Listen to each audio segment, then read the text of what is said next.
The downfall of West Virginia has been an unfortunate storyline over the last few years in college football. When I first started watching college football, both Tavon Austin and Geno Smith were insane. Guys like Kevin White, David Sills, and Will Grier were also fun to watch, and it always seemed the Mountaineers were ranked, competitive, and at bare minimum, entertaining. Unfortunately, ever since Neal Brown took over as the head coach, West Virginia football has gotten more and more boring. They've become more and more irrelevant in the Big 12, and now they're one of the worst programs in college football. While West Virginia has loads of potential, they have just not been very good over the last few seasons. They're currently at the bottom of the Big 12, and with Neal Brown as the head coach, I don't see things getting any better. In today's video, we're going to talk about the current problems facing West Virginia football. We're going to talk about some of their better days, what's gone wrong for this program, my thoughts on Neal Brown, and what should happen to save this program. But before we get into it, we're just over 4,000 subscribers away from 100K, so be sure to help me out by hitting that subscribe button, leave a like if you want to support today's video, turn on notifications so you never miss when I upload, and let me know what program I should take a look at next. Now, let's get started and talk about West Virginia football. After West Virginia has now dropped their third straight game, one website went around asking students on campus to give their thoughts on the current state of the program. I wanted to pick out one quote that stuck out to me. One student said, quote, "I've always liked the team. I'm from Morgantown, so I have a lot of love for the team.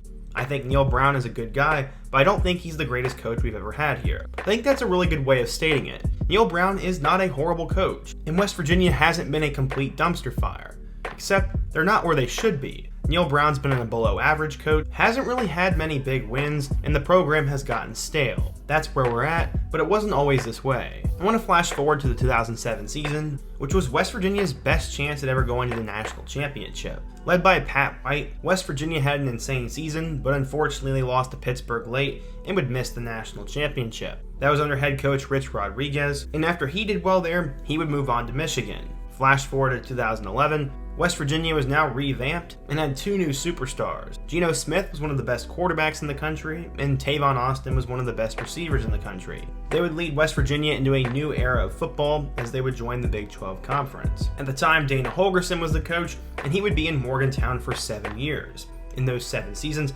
West Virginia would make 6 bowl games, but unfortunately, they would go 1-5 in those contests. The Mountaineers would be ranked twice during that span, and even had a 10-win season in 2016. Holgorsen had talent and wasn't a bad coach, but he couldn't win bowl games and could not get West Virginia over the hump.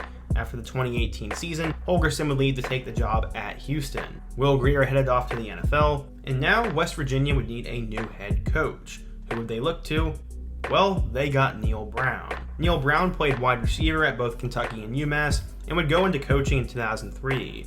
He'd spend time at UMass, Sacred Heart, and Delaware before taking the wide receivers job at Troy. From there, he'd fly all the way up to the offensive coordinator job, where he'd then become the offensive coordinator at Texas Tech. This was his first big break, and then after that, he would go to Kentucky to become the offensive coordinator and quarterbacks coach under Mark Stoops. After doing a good job there, Troy decided to hire him back, this time becoming the head coach. In 2015, Troy would go 4-8, but then Brown would have 3 straight breakout seasons. In 2016, the team would go 10-3, winning the Dollar General Bowl. In 2017, Troy would go 11-2, winning the New Orleans Bowl. In 2018, Troy would go 10-3, winning the Dollar General Bowl again. During that time, Troy famously upset LSU, and he led Troy to their best season since joining the FBS. Neal Brown was a good guy, had good offenses, and won big at a school that was not known for being any good, so it seemed like a pretty good hire. Except it hasn't gone according to plan. Going into year 1 of the Neal Brown era, he would have to find a new quarterback.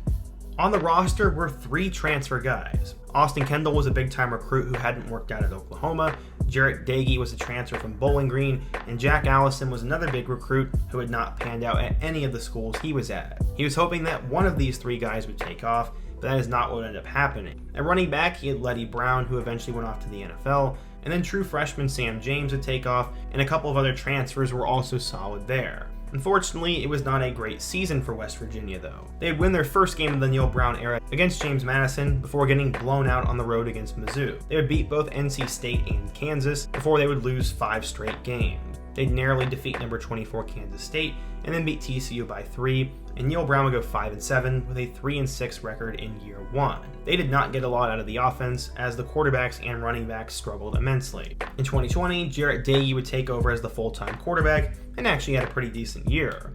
Neal Brown broke out at running back, and they had 5 different wide receivers who were all good role players. Part of the problem for West Virginia was they didn't have star power. They beat Eastern Kentucky, a really bad Baylor team, and Kansas to get their first 3 wins, but then they would lose to Texas Tech and beat Kansas State for the 2nd year in a row. After that, they would lose to Texas, beat TCU, and then lose to Iowa State. West Virginia would go 5-4 with a 4-4 record before they would beat Army in the Liberty Bowl by 3. It was a solid season, but West Virginia really wasn't any fun to watch, and some were concerned about the future of the program. As we headed into year 3, Daggy would finally emerge at quarterback, Neal Brown was back once again, and Winston Wright, Bryce Ford Wheaton, and Sam James would become a 3-man monster at receiver. Unfortunately though, it really wouldn't translate to that many wins. They lose to Maryland in week 1 before they would have an upset victory against Virginia Tech.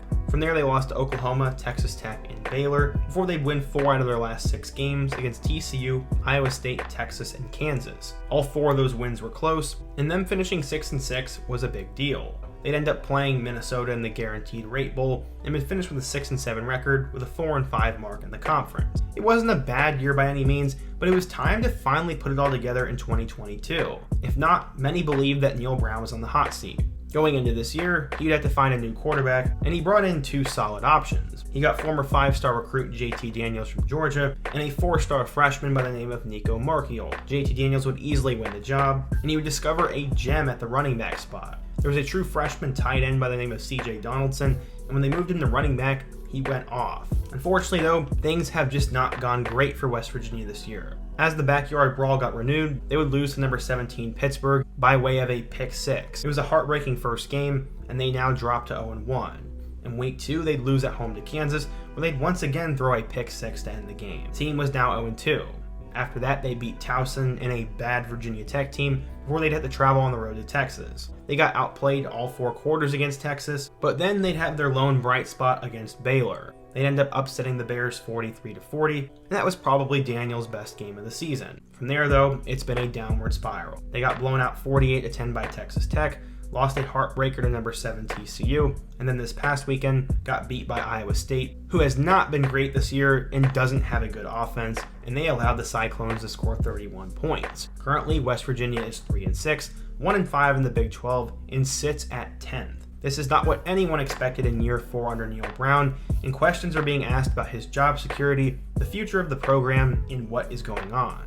So now let's get to the part where I talk about what has gone wrong and what I think should happen in the future for them. Well, first of all, the quarterback play hasn't been great. While JT Daniels did look explosive the first couple games, he has since stalled out, and his numbers really aren't that great. 13 touchdowns and 8 interceptions. Secondly, the loss of CJ Donaldson hurts. He was one of the lone bright spots of this entire team, but after he got hurt, the running game has gone stagnant, and probably the best player on the offense is no longer playing. Thirdly, the defense hasn't really been that great. They gave up 38 to Pitt, 55 to Kansas, 38 to Texas, 48 to Texas Tech, 41 to TCU, and 31 to Iowa State, who, as I said earlier, has a terrible offense. Neal Brown's offense is stalled, his defense hasn't been great, recruiting is going down, fan attendance is going down, and it seems as if things just aren't working for Neal Brown. At this point, if West Virginia loses the rest of their games, they'll have one of their worst seasons in the last 50 years, and they would definitely finish at the bottom of the Big 12.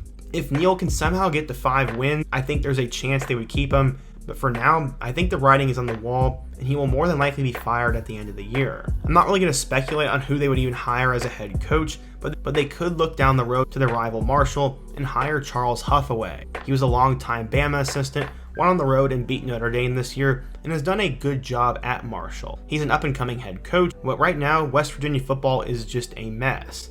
But what do you guys think? If you're a West Virginia fan, what has gone wrong?